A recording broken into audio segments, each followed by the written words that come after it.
새 주요 각국의 경제 침체 전망 속에 미국과 중국의 패권 경쟁은 계속될 것으로 보입니다. 양국 특파원을 차례로 연결해서 올해 경제 전망을 짚어보도록 하겠습니다. 먼저 워싱턴으로 가보죠. 이경희 특파원. 네, 워싱턴입니다. 네, 경제 전망을 짚기 전에 이 밤사이 있었던 LA 총격 사건부터 좀 알아보겠습니다. 중국계 밀집 지역에서 발생한 것으로 확인이 됐는데 추가로 확인된 내용이 있습니까? 네, 늦은 밤 총격으로 다수의 사상자가 발생한 곳은 미국 로스앤젤레스 카운티 서남부에 위치한 몬터레이 파크의 한 댄스 클럽인데요. 6만 명 주민의 65%가 동양계, 그중에서도 중국계가 대다수인 지역으로 한 남성의 무차별 총격으로 최소 10명이 숨지고 10명이 다쳤습니다. 해당 지역에는 한인도 일부 거주하고 있지만 희생자는 모두 중국계로 추정되고 있는 것으로 전해졌습니다. They did pronounce 10 of the victims deceased at the scene that I just described. But the 10 additional victims were transported to numerous local hospitals. They are listed in various conditions from stable to critical condition. 경찰은 용의자를 30대에서 50대 사이로 추정되는 동양인이라고만 밝혔는데요. 범행 직후 도주했습니다. 이후 30마일 정도 떨어진 지역에서 용의자의 것으로 추정되는 차량이 발견됐는데 ABC 방송은 이 차량에서 시신이 확인됐다며 용의자가 스스로 목숨을 끊은 것으로 보인다고 전했습니다. 사건 직후 동양계, 그중에서도 중국계 밀집 장소를 목표로 삼았다는 점에서 증오 범죄 가능성이 거론되기도 했는데요. 현지 언론은 행사에 초청받지 못한 용의자가 격분에 저지른 범행일 수 있다는 관측도 내놨습니다. 경찰은 아직 범행 동기를 언급할 수 있는 단계가 아니라면서 모든 가능성을 열어두고 수사하고 있다고 밝혔습니다.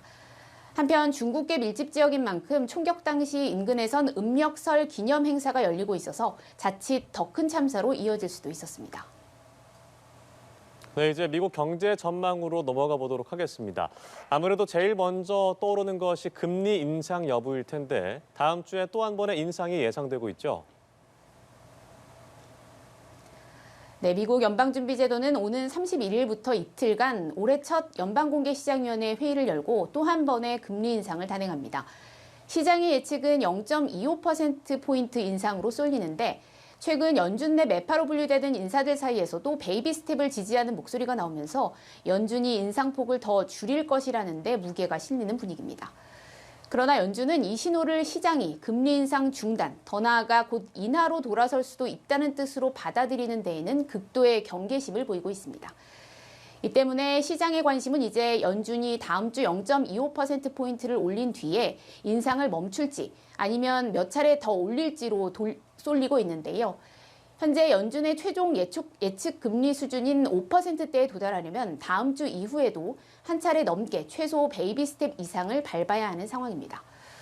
일각에서는 인플레이션이 둔화되고 있지만 서비스 물가 등은 여전히 큰 폭의 상승세가 이어지고 있고 노동시장이 예상만큼 식지 않고 있는 만큼 인상폭은 줄이더라도 최종 금리는 더 높여야 한다는 주장을 하기도 합니다.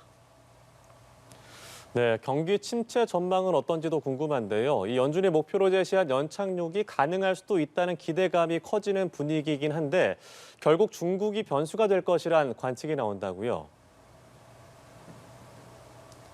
네, 블룸버그 통신이 최근 73명의 이코노미스트를 대상으로 설문조사한 결과를 보면 향후 1년 내 경기 침체 확률은 65%로 예측됐습니다.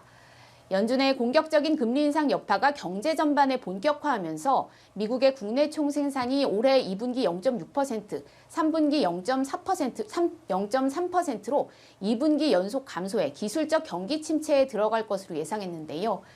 여전히 경기 침체를 피하기는 어렵다는 관측이 많지만 긍정적인 건 예상보다 강력한 고용시장 등의 덕분으로 연준의 목표대로 연착륙이 가능할 것으로 보는 시각이 늘어나고 있다는 점입니다.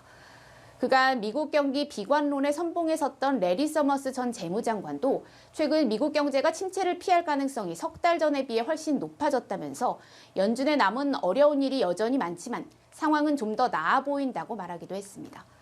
다만 미국의 인플레이션과 경기 침체 전망에서 빠질 수 없는 변수가 중국인데요. 위드 코로나 전환에 따른 경제 정상화와 맞물려 원자재나 상품에 대한 중국발 수요가 급증할 경우 잡혀가던 인플레이션이 다시 튀어오를 가능성이 있기 때문입니다.